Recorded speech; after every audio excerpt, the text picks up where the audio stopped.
Hello, alors petite vidéo ici pour vous présenter une série de manipulations à connaître pour le digital painting. On va commencer tout de suite et on va mettre Photoshop. Alors première chose hyper importante à connaître au niveau des brushes dans Photoshop, c'est la taille des brushes. Alors vous connaissez ce panneau quand vous êtes dans l'outil brush. Vous avez les options de votre brush ici sur le côté. Vous avez aussi la possibilité avec le clic droit de la souris d'avoir ce panneau là où le bouton de votre stylet vous permet voilà, vous permet de l'avoir aussi, mais c'est un petit peu fastidieux de venir ici récupérer la taille et puis de changer, je veux une autre taille, je la change et puis je suis reparti. C'est un petit peu compliqué, vous avez des raccourcis pour ça, c'est CTRL et ALT et ensuite vous venez toucher le stylet et déplacer votre curseur de gauche à droite et vous avez la taille de votre brush qui change. Et alors quand vous déplacez, donc les mêmes, hein, CTRL et ALT, et quand vous déplacez de haut en bas, vous changez la dureté. Donc là par exemple vers le haut, je réduis la dureté, et vous voyez que je change complètement ma brush. Je remets vers le bas, hop, et j'obtiens quelque chose de très très dur. Et pareil, je vais vers la gauche, je change la taille vers la droite. Hop, comme ça de façon très très rapide. C'est hyper important d'avoir ça, d'utiliser ça, je dirais, sinon vous en sortirez jamais. Dans vos manipulations, ce sera très lent.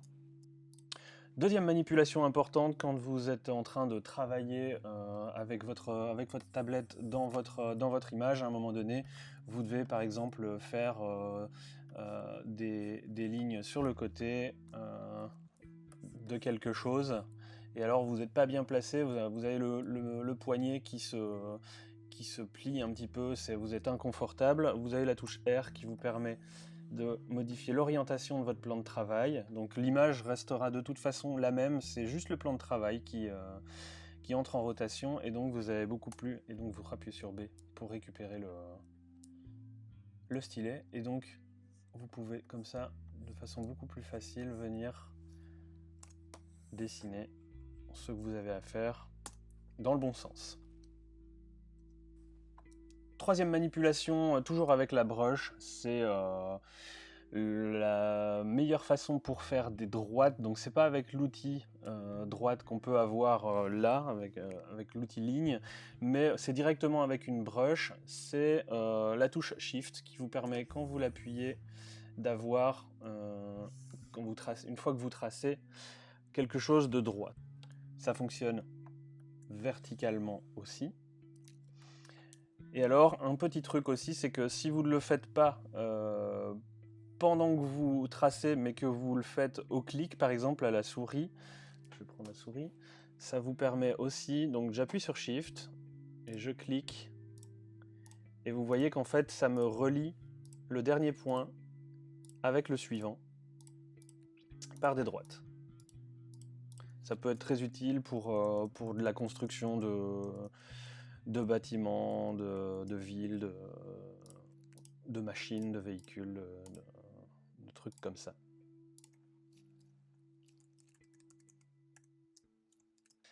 Quatrième manipulation assez importante à connaître, c'est avec le lasso que ça se passe.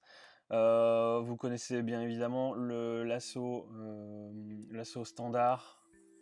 Hop, je fais une sélection, CTRL D ou commande D pour annuler la sélection, et alors le lasso polygonal, hein, s'il veut bien, hop, le lasso polygonal pour faire des formes,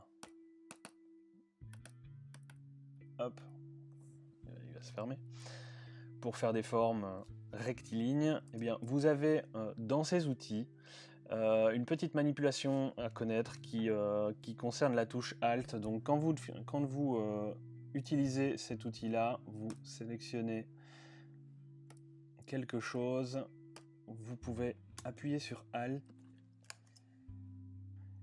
et vous voyez que quand j'appuie sur Alt, je peux retrouver un lasso standard. J'enlève Alt et je récupère quelque chose de droit.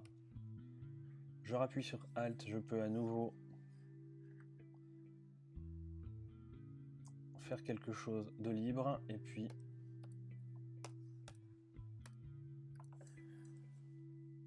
je récupère le rectiligne. Je vous présente juste ça avec des formes comme ça. Vous avez compris que ça peut être utile pour par exemple faire quelque chose de bien droit et puis après venir faire une forme organique dessus. C'est assez pratique.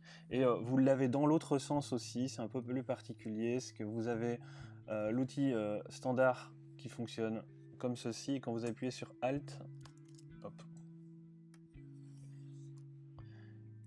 Quand vous appuyez sur Alt, c'est au moment où vous lâchez la souris que vous récupérez le rectiligne, et quand vous réappuyez, vous avez votre forme libre, vous lâchez, vous avez le rectiligne, vous réappuyez, voilà. Donc ça fonctionne à peu près, hop, à peu près de la même façon,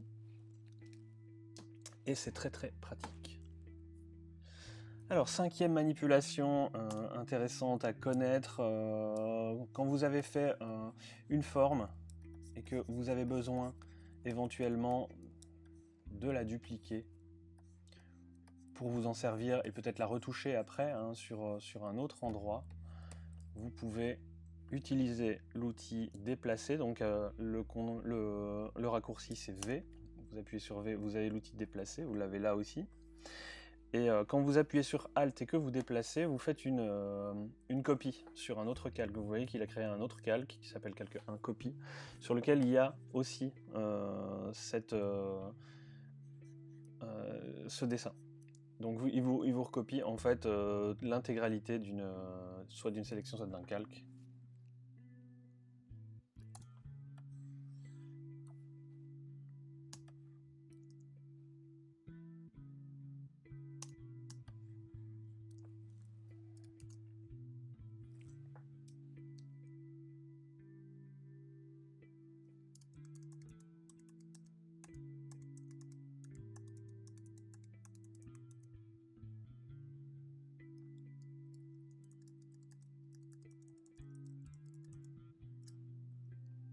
Et alors, il faut savoir quand même que au plus vous allez faire de copies, au plus vous allez avoir de calques après.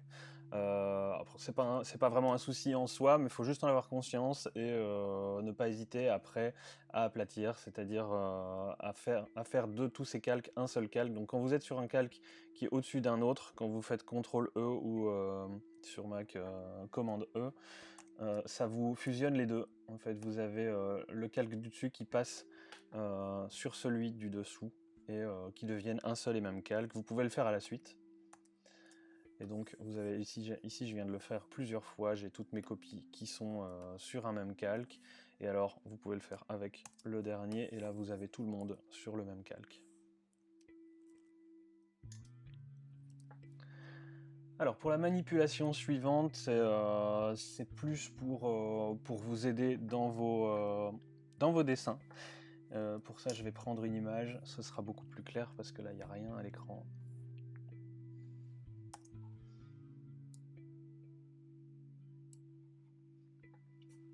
Voilà, il me faut une image pour pouvoir vous montrer ça. Alors, je vais la mettre en grand. Alors, vous travaillez sur une image, ça fait un moment que vous êtes dessus. Il y a une manipulation qui est super importante, pas vraiment pour travailler, mais pour vraiment avoir l'œil sur votre travail. C'est le flip horizontal. Le flip horizontal, c'est un truc qu'il faut absolument faire parce que quand vous êtes depuis un certain temps dans une image, si vous ne prenez pas du recul sur ce que vous faites, vous allez avoir une idée assez biaisée. Elle peut être bonne, hein, mais vous allez avoir une idée assez biaisée de votre image dans le sens où s'il y a des soucis dans le dessin, vous n'allez pas forcément vous en rendre compte. Le fait de changer l'image comme ça avec la manipulation du flip horizontal, ça va vous donner vraiment un œil tout neuf sur votre image et les éventuels soucis qui peuvent s'y glisser. Alors, vous pouvez faire ça en allant dans Image, rotation de l'image, et vous avez symétrie horizontale de la zone de travail. Et alors, comme c'est quelque chose que vous allez être amené à faire souvent, moi je vous conseille d'utiliser un raccourci clavier pour faire ça. Moi j'ai utilisé commande Y parce que je me sers jamais de ce truc. Il y a d'autres, vous pouvez utiliser ce que vous voulez. Et alors pour configurer ça, vous allez dans raccourci clavier qui se trouve dans le menu édition. Et là, vous allez retrouver votre menu qui est identique à ce que vous avez en haut. Et donc, si vous allez dans Images,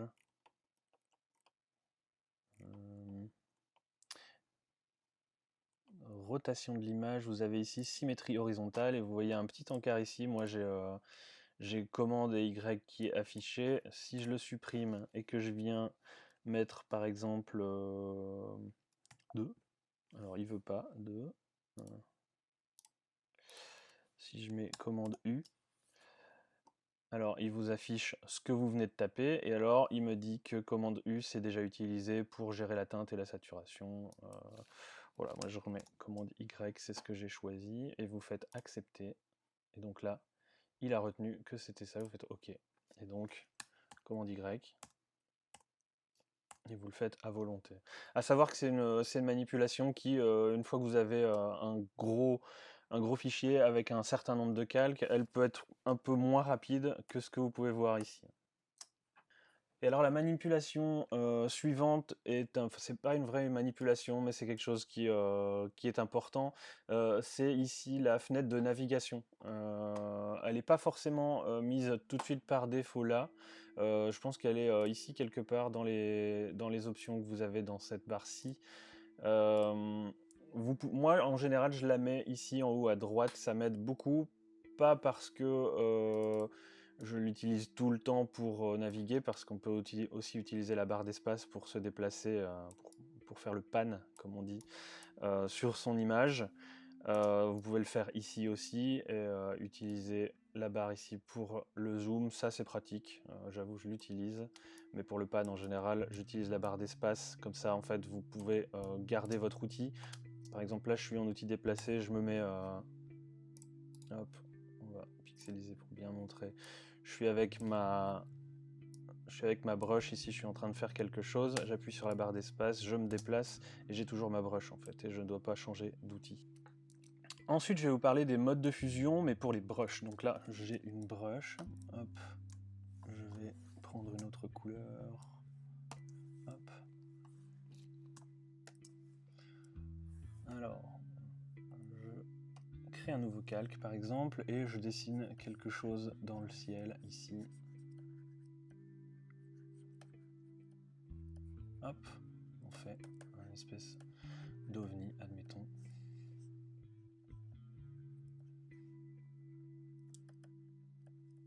Hop, magnifique. Vous avez un ovni ici. Admettons par exemple que vous vouliez créer avec une brush une lueur en arrière-plan de ce vaisseau. Vous avez la possibilité dans les modes de fusion de votre brush, donc n'importe quelle brush a tous les modes de fusion ici que vous pouvez retrouver dans les calques ici, mais quelques-uns qui sont un peu particuliers. C'est par exemple le mode arrière. Donc je prends ici le mode arrière, je prends une couleur, on va y aller costaud pour bien voir, et je veux faire une petite lueur derrière. Donc je suis sur mon calque où j'ai déjà des pixels, mais une fois que mon brush est en arrière, en fait il va placer des pixels uniquement là où il n'y en a pas encore, et donc faire comme si vous dessiniez derrière votre objet, sans pour autant avoir un calque que vous avez placé derrière. Donc là, je dessine ici derrière ce que je viens de dessiner, je suis sur le même calque, et il touchera pas à ce que vous avez créé en premier, il va vous laisser tranquille le truc, et il dessine en arrière-plan. Autre chose importante, si par exemple j'utilise une brush assez particulière, on va prendre quelque chose comme ça par exemple. Vous voyez, je dessine une forme et alors je me dis que j'ai fait trop gros par exemple et je voudrais supprimer une partie. Si j'utilise la gomme, eh bien, on voit tout de suite que le problème c'est que c'est pas du tout le même rendu. On se retrouve avec le rendu spécifique à ce que vous utilisez comme gomme. Mais vous avez la possibilité, avec la brush que vous utilisez, donc je fais une forme, je veux en supprimer une partie, et bien dans les modes, vous avez le mode effacer, ce qui vous permet d'utiliser, donc on est sur la même brush, sauf qu'elle va, agir en effaçant, plutôt qu'en traçant, mais donc c'est la même brush, et donc vous avez le même rendu, et on peut ainsi faire une forme, la forme qu'on veut, mais en conservant le même rendu vu qu'on a la même brush. Hop. Alors, autre chose qui n'a rien à voir mais qui peut être très utile. Admettons qu'on veuille créer une série de lumières, par exemple, sur le côté de l'image, équidistante mais en perspective. C'est pas forcément évident d'avoir une distance égale. Ça peut être le cas aussi si vous voulez créer un garde-corps, les barreaux du garde-corps sur un bâtiment. Vous allez peut-être avoir du mal à avoir de garder une équidistance. Et ben, ce qu'on peut faire,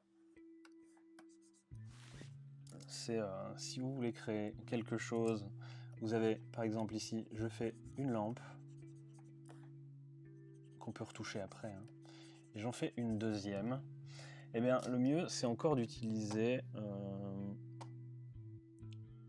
une petite méthode où vous avez la duplication qui entre en jeu. Donc, je fais des duplications tout en gardant ma distance, vu qu'à chaque fois, je viens superposer. J'empile les calques pour ne plus en faire qu'un seul. Donc voilà, on a une série d'éléments qui sont équidistants. Ensuite, avec l'outil de transformation, donc CTRL-T ou Commande-T sur Mac, vous avez une série d'options. Donc, outre le fait de changer la taille dans tous les sens, vous avez dans cet outil-là des options comme la distorsion ou la déformation. Alors la distorsion, c'est un petit peu le résumé entre de l'inclinaison et de la perspective, qui sont des outils assez similaires, mais qui ne vous permettent pas de faire tout ce que vous voulez, alors que la distorsion vous permet vraiment d'agir de manière très libre. Donc la distorsion, si je clique là-dessus, eh bien chaque coin de mon outil de transformation est indépendant. Et par contre, les petits carrés médians me permettent de déplacer un segment. Et donc, si après on vient utiliser ça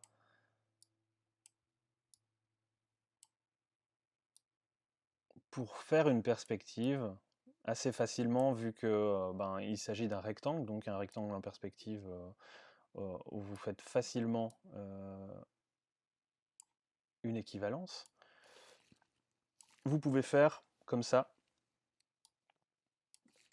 une série d'objets avec une équidistance. Vous pouvez évidemment après les retoucher pour que ça ait l'air moins plat, parce que forcément, comme ça fonctionne avec un truc qui est à la base en 2 dimensions, ça aurait tendance à aplatir les choses. Mais c'est vraiment pour retrouver une équidistance en fait. Vous avez cet outil-là dans CTRL-T, enfin dans la transformation. Vous avez aussi la possibilité d'utiliser, par exemple avec une sélection sur mon calque qui est ici. Si je fais CTRL-T, vous avez aussi la déformation. La déformation, ça vous permet d'étirer les choses pour éventuellement retrouver des proportions que vous voudriez. Ça fonctionne évidemment mieux que ici avec mon image qui est aplatie, mais si j'ai un calque où il n'y a que mon van, par exemple, je vais pouvoir en faire un van tout rond, par exemple, comme ici. Ça a ses limites, hein, évidemment. Mais si vous voulez gérer une partie, vous voyez que quand je fais ça, quand je tire d'un côté, vous voyez que l'ensemble du calque quasiment vient avec. Si vous voulez gérer seulement une partie, à ce moment-là, vous avez un autre outil, c'est la manipulation suivante, qui s'appelle fluidité. Hop. Et ça vous ouvre une fenêtre. Donc là, il vous ouvre simplement la sélection. Ça peut fonctionner avec l'entièreté du calque si vous ne faites pas de sélection. Vous avez une série d'outils, mais le principal c'est quand même l'outil de déformation ici, donc le premier avec le petit doigt. Vous avez sa taille, vous avez la pression qui vous permet de gérer l'intensité de l'action que vous menez. Et alors vous avez la possibilité, comme dans le Photoshop principal, avec CTRL et ALT, de changer la taille de votre outil. Et alors quand vous agissez, vous voyez qu'en fait il va venir vous faire des déformations, mais beaucoup plus locales. C'est un peu le petit frère de la déformation dans l'outil de transformation. Hop. Si on veut faire des reflets par exemple dans l'eau, ça peut fonctionner correctement. Ce genre de choses. Si on met la pression au maximum, vous voyez qu'on peut aller loin. Si on veut être léger, et encore là je le fais à la souris, je vais le faire au stylet. Si on veut être léger, on peut y aller léger. Hop. Hop. Et par contre, on peut le faire avec quelque chose de plus gros, et à ce moment-là, il gère les choses différemment. Voilà, donc on va s'arrêter là pour les manipulations à connaître sous Photoshop pour le painting. Il y aura certainement d'autres vidéos comme ça parce qu'il y a d'autres choses à connaître évidemment, mais celle-ci c'est vraiment des choses assez basiques. N'hésitez pas à tester et puis après à les utiliser, donc tester vraiment sur des petits documents et puis après à les utiliser de façon plus concrète sur des projets. Voilà, à bientôt.